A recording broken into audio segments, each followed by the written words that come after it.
Two men died in that morgue, Scully. One came back. The question is, which one? I hope I did that line justice. Welcome to the X-Files review for the week, guys. This is going to be of the 15th episode of Season 1. So we're getting quite close to the end now of the first season. And it is called Lazarus. So full spoilers from the start for this episode, and really that line from Mulder sums up the episode in a nutshell. That sort of sells you on the conceit. It's the line of the episode, and it's a line which only Fox Mulder can deliver in that way. Absolutely glorious. He has a couple of nice lines actually in this one. He has a sort of this black comedy line about necrophenia. This wasn't just a regular necrophenia type job, Scully.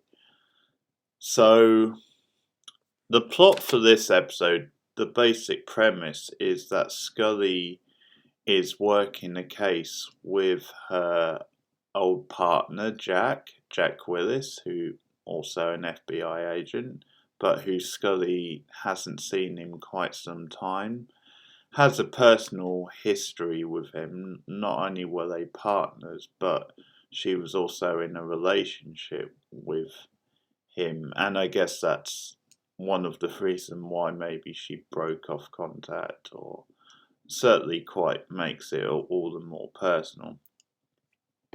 So they've got a tip about like a bank robbery that's going to go down, and they go undercover in the bank as like customers, and the whole thing goes down. You've got this Bonnie and Clyde style duo, this couple who are robbing the bank, man and a woman, and it all leads to like a big shootout in the bank, and both Jack, Scully's partner or ex-partner on this case anyway, he's shot, and also the man shot as well.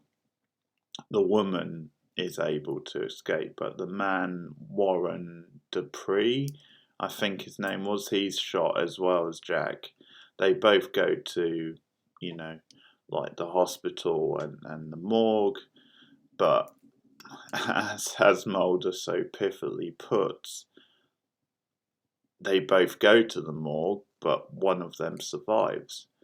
And that appears to be Jack. Or is it? Because what happens is Dupree has like this mystery sort of tattoo, which clearly has some sort of supernatural powers. And he's laying dead on the other like bed or slab. And at the same time, Jack flatlines, and they're trying to revive him. And Scully is, because it's like been so many minutes, and they're telling Scully, sorry, he's gone. And I guess because of her personal history and respect for him, Scully just doesn't want to accept that, and insists that they go higher with the voltage, which eventually they do, and eventually it saves him, or at least appears to. He revives himself. But then it sort of becomes an X-Files with which Mulder comes on board, because Jack goes missing, and they're still looking for Lulu, of course, who's on the run, and that's the setup. The setup is that Jack appears to be revived, but then it's by his actions during the episode, it starts to appear that he might have swapped bodies with Dupree. So it's actually Dupree who survived, and Jack is the one who died. And that's a theory that Mulder has. He starts building little bits of evidence, like the fact that one of them was left-handed, one was right-handed, and at one point he tricks the one they think is Jack by getting him to sign Scully's birthday card, And Scully tells Mulder at some point, we have the same birthday, and yet he signs her card even though it's not the birthday, and he signs it with his left hand, I think, whereas Jack is meant to be right-handed. It's Dupree who's left-handed. So all these little things, and Mulder, of course, has this theory, and Scully, being the logical one, again, the skeptic, has other ideas, doesn't think that then it's, then they have swapped body. Basically, her whole reason is that Jack's in shock, and that explains his sort of weird behaviour. So it's a good episode, this one. It's very solid. It's well directed. I think you've got David Nutter, who's a really solid, good director. It's sort of, even though there obviously is like a supernatural element and this weird sort of almost body swap type plot, I think it is a very grounded episode. It's very sort of quite gritty and psychological, and as I said, it is a Scully like centric episode. So I think the emotional pull of this episode for Scully and the whole drama with Jack and her not wanting to believe that he's gone, essentially, and not wanting to believe Mulder's theory is very compelling. We see Scully open up a little bit about her past and stuff, and I guess it like mirrors what she's going through with Mulder and maybe some of the feelings she has for him, that it's coming out now with what she went through in the past with Jack. And I think it's this sort of episode where it explores the path once travelled by Scully, and if things had worked out a different way, I think it could have been her path rather than, the directions and she's now gone with the X-Files and with Mulder. So I think it's a good solid drama. I think it's an interesting case. One of the things I like is that they do go into the science of it quite a lot, and there's some nice little things that are set up and then they're paid off later on in the episode. So at one point when they go to like an expert in this, he tells them that apparently when you flatlined, you then, if you wear a watch, the watch won't work. And this is paid off at the end, because when the whole thing has like been done and what have you, and it appears as though, well, Jack / Dupree's dead, then Scully realises then the watch has stopped, which she took off Jack's body, and that it stopped at the time that he would have flatlined, the time he went into cardiac arrest. And Mulder simply says, well, that means whatever you want it to mean. So it does put a little element of doubt in Scully's head towards the end. So I think maybe in a way pushing her more towards the path of like being a believer. But that's good storytelling, the fact that detail was set up early in the episode and then it gets used later on. And there's some, quirky little stuff in here, like this story tells, the specialist tells them about maybe, I can't remember the exact story, it's something weird about like a plane crash victim or who survived ultimately, who was having an affair with someone, but then ended up strangling her later just because of his experience. I think I remember. It was kind of a bizarre sort of story, but I think it was somewhere along those lines. So I do like that they put these little tidbits in here, these little bits of science, and it makes it seem quite convincing and compelling whether it's actually true or not. Some of it, but it's good stuff for the episode. I think it's got a nice pace in. It's well directed. I quite like, as I said, some of the gritty look in this, because there's a scene where, well, Jack, but I guess Dupree in Jack's body, goes to like the apartment of Lulu's brother, Tommy, who actor I know that actor. He's popped up in quite a lot. He's in Battlestar Galactica. He was in Californication, funnily enough, with David Duchovny. Bunch of things. He normally plays very sort of charismatic, slimy type characters, but yeah, he plays Lulu's brother, who Jack, I'm going to do this a lot, but Dupree more accurately thinks set them up, tipped like the FBI off, and because of that, he's there to kill Tommy, the name of Lulu's brother, and that's what he does. But there's a turn later on where it's revealed that it was actually Lulu who tipped the FBI off, set Jack up. Not Jack, see, I told you to bring it up. And because she basically wanted shot of him, I think, more money for herself, but yeah, just wanted shot of him, saw him as a liability, so set him up. And that comes out later. And yeah, basically, assuming that you believe the plot that Mulder lays out for you, you've got Warren in Jack's body, who is trying to find Lulu basically for his own purposes, because he still loves her. He wants to reunite with her, and he sets up Scully in the back half of the episode. And actually, to go back to that scene with Tommy, the point I was going to make is that, like, Tommy's apartment looks really sort of grimy and dank and dirty, and it just looks good. It's the sort of like grimy which just gives it that sort of gritty type feel that really suits the scene. So there's some not nice.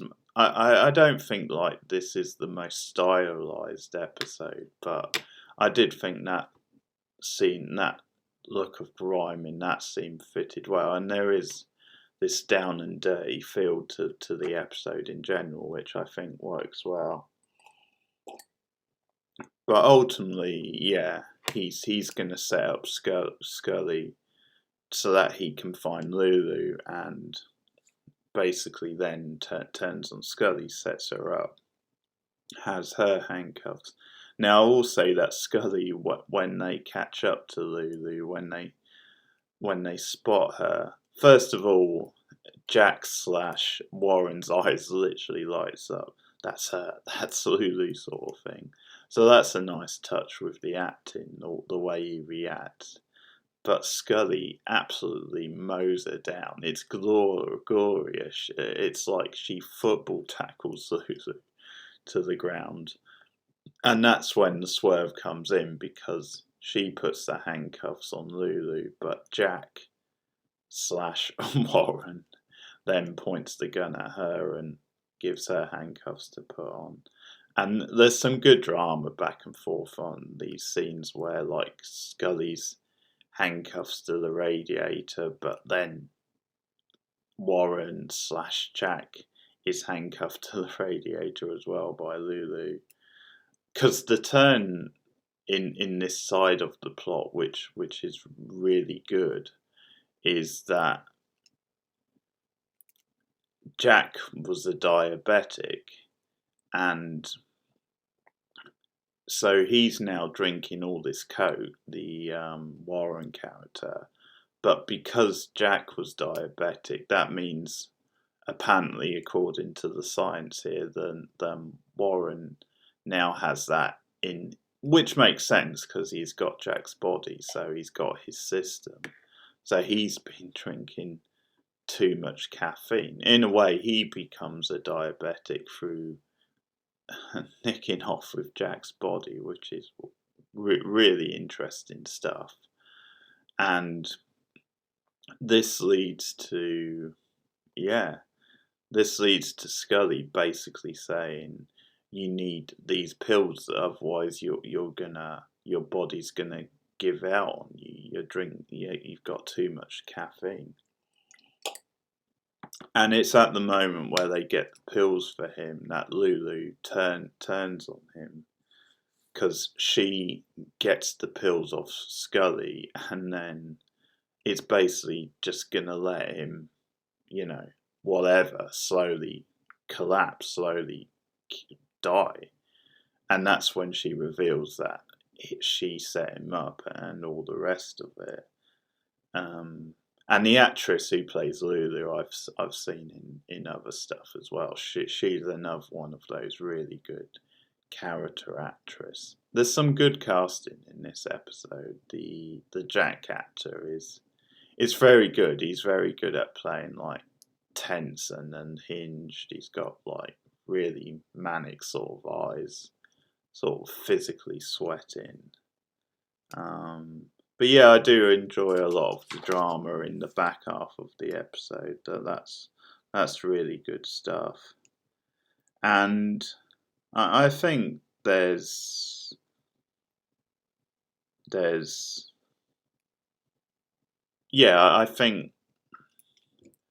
I think there's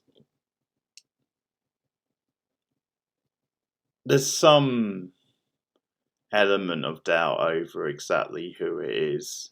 I think just because Scully is so convinced that it is Jack and he's still alive, and towards the end, as things are like sort of getting out of control and he's like getting weaker and more desperate, Jack starts, or whoever it is, starts to remember stuff from when him and Scully went away for the weekend. That it snowed a lot, basically. And now this can be explained because, of course, he would probably have access to Jack's memories. So I think I come down on the side of that it was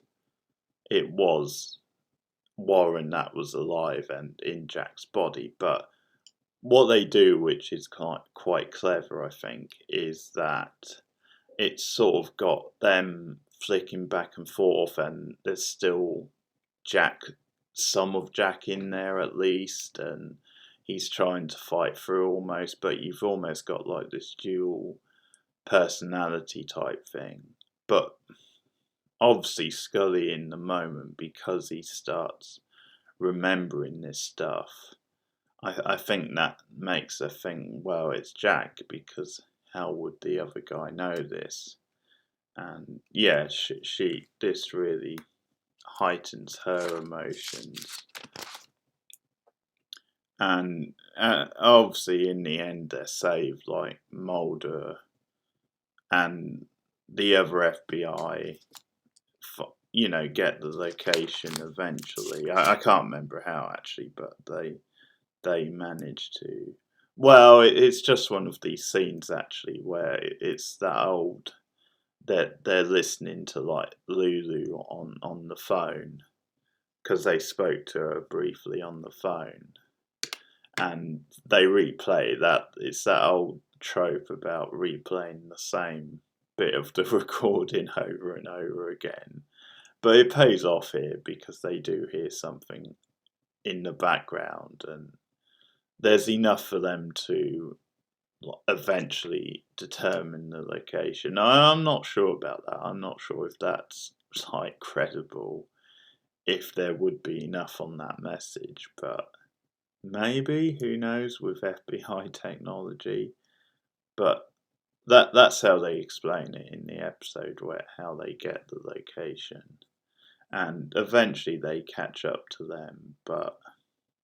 And Lulu's I can't remember if she's arrested or shot. I think she's just arrested. Oh no, sorry, I'm forgetting this. No, she's shot by Dupree, basically, because he's dying, and it's this whole tragic lovers type thing, and he's able to get the gun off her, I think, with help from Scully, and he sort of kills her. It's like this poetic moment because it's like this, yeah, tragic Sid and Nancy, Bonnie and Clyde type thing, that they're gonna die together. Although Scully's obviously devastated because she does think it's Jack.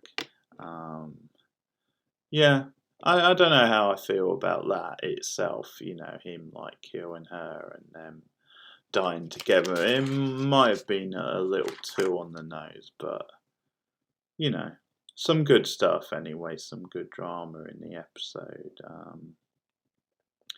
I think it's a strange one because although it's quite a weird little case, I think it's not like a lot of the other episodes where you would have sort of visual stuff that would make it clear that this is an X-Files, or that this is like supernatural, trippy and weird.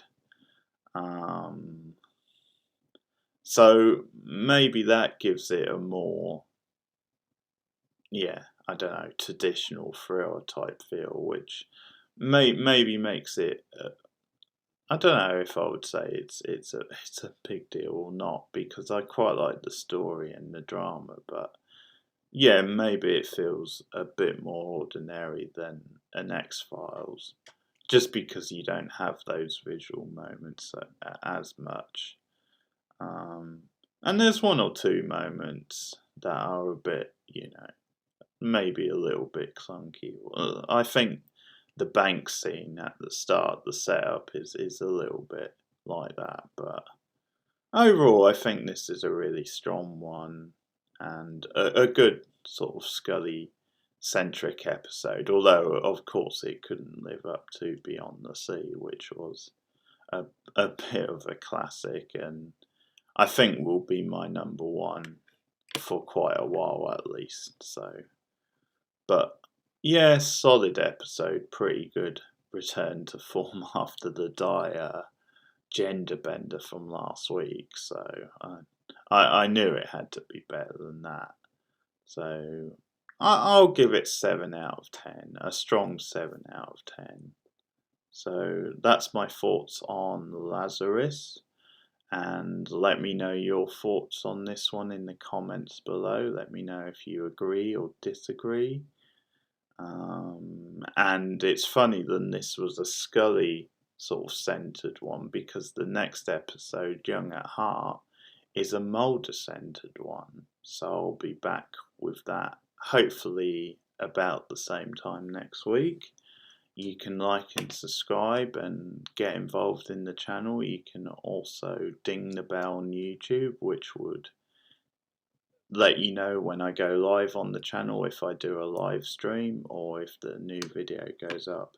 And you can also contact me on Twitter at KeithBeard. But also with the X-Files list, I will update that as well. This is going to go reasonably high, but maybe not too high. I'll have to have a look, but reasonably high, this one, and I'll put that in the description probably. But keep watching X-Files, guys, and I'll see you next time. Goodbye.